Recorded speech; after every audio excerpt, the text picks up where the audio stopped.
Welcome to Spiritual Foundations for Life. This is day number 158. Human beings were created by God with mental and physical powers that have enabled them to launch satellites into space. They have transplanted hearts, kidneys, and livers, allowing people to live longer. They have climbed the highest peaks. They've descended into the lowest depths. And they have probed the universe, going where no one had gone before. Athletes keep chopping inches and seconds off of world records. However, there is a limit to what finite humans can do. If we were gods, as the false prophets of the New Age movement would have us believe, there would be no limit to what we could do. But we are not gods, and without God, without the God, we will eventually find ourselves in a helpless situation. Our finite resources can help us overcome many obstacles for a while, but in the end, they can't save us. Helplessness is a primary symptom of depression, and often it's learned.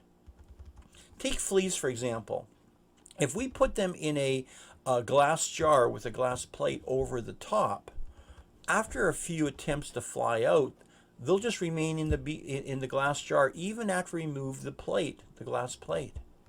If we put a glass divider in an aquarium with a fish on one side and its favorite food on the other, within a few days the fish will remain on its side even after we remove that divider.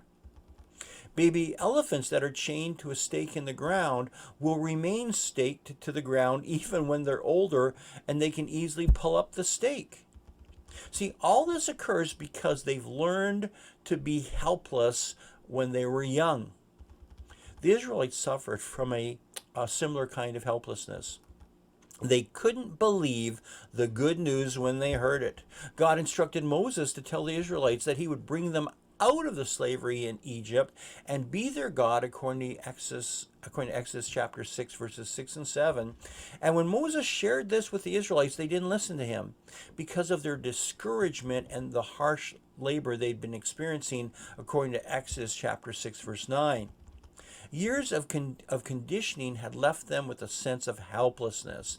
Even Moses felt helpless to persuade Pharaoh because he'd learned by experience that he could not even persuade his own people.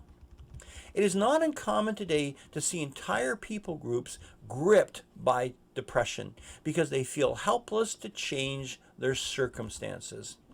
Scientific experiments show that a real or perceived sense of helplessness affects our neurochemistry. Helping people overcome their sense of helplessness and hopelessness has proven to be as effective as antidepressant medication without the potentially negative side effects of that medication. So if the leading cause for depression is not neurological, should we take medication? Well, perhaps the question is best answered by a comparison.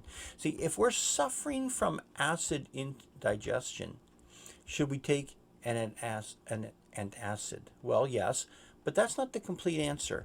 We should probably consider changing our eating habits and investigate other potential causes for the upset stomach, such as ulcers or cancer or other issues in our lives.